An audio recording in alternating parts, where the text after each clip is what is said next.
നിങ്ങളുടെ favourite shows ഇനി ഒരിക്കലും മിസ്സാവില്ല. ഇപ്പോൾ C5 കാണും നിങ്ങളുടെ ഫേവറേറ്റ് ഷോ തികച്ചും സൗജന്യമായി. അത് ആനന്ദേട്ട പറഞ്ഞാ മതിയല്ലോ. അല്ല, താൻ പറയണം. അത് നമ്മുടെ കമ്പനി ഇപ്പോ വളരെ തകർന്ന അവസ്ഥയിലാ. കമ്പനി എങ്ങനെയെങ്കിലും രക്ഷപ്പെടണം. അതെല്ലാവരുടെയും നിലനിൽപ്പാ. അഖി, നീ വരണം. കമ്പനിയുടെ ചുമതല ഏൽക്കണം. അത് പറയാനാ ഞങ്ങൾ വന്നേ. മോനെ, ഇതെല്ലാവരുടെ കൂട്ടായ തീരുമാനമാണ്. എങ്ങനെയെങ്കിലും കമ്പനിയെ നമുക്ക് കരയായി. അച്ഛാ, നമ്മുടെ കമ്പനിയുടെ ഈ അവസ്ഥയില് എനിക്ക് വിഷമമുണ്ട്. പക്ഷേ എന്റെ തീരുമാനത്തിന് ഇതുവരെയ്ക്ക് മാറ്റം വന്നിട്ടില്ല. അഖി, അങ്ങനെ പറയരുത്. നമ്മുടെ കുടുംബത്തെ ആകെ ബാധിക്കുന്ന പ്രശ്നം ഇത്.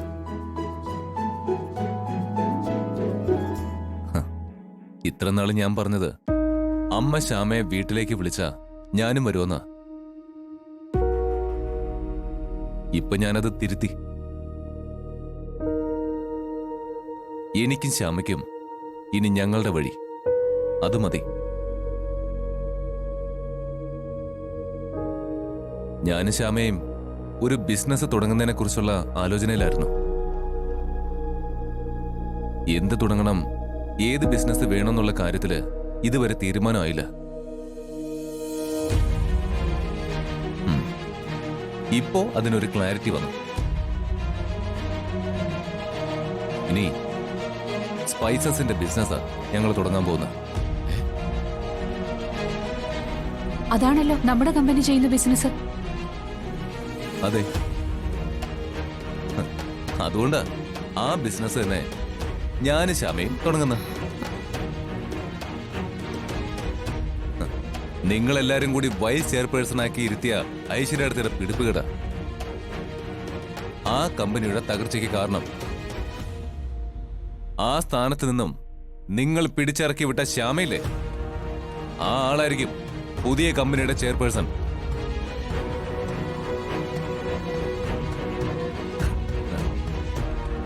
അവിടെ കമ്പനിയിലെ ഐശ്വര്യ തന്നെയാ ചെയർപേഴ്സൺ.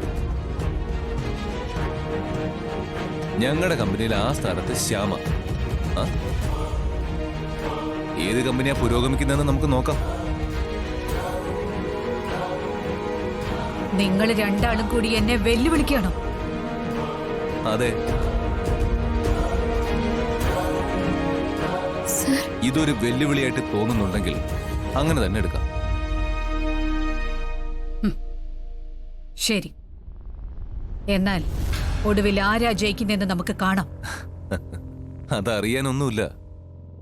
ജയിക്കുന്നത് ഞാനും ശ്യാമയാ. ആരാ നിന്നെ കൊണ്ട് ഇതൊക്കെ പറയിക്കുന്നെന്ന് എനിക്കറിയാം.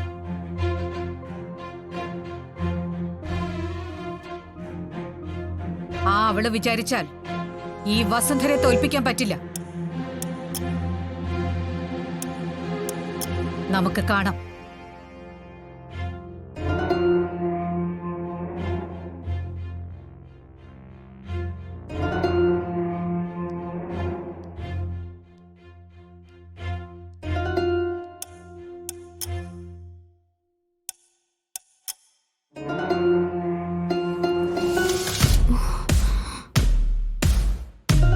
ഡൗൺലോഡ് ചെയ്യൂ C5 ആപ്പ്. കാണൂ എല്ലാ എപ്പിസോഡുകളും സൗജന്യമായി.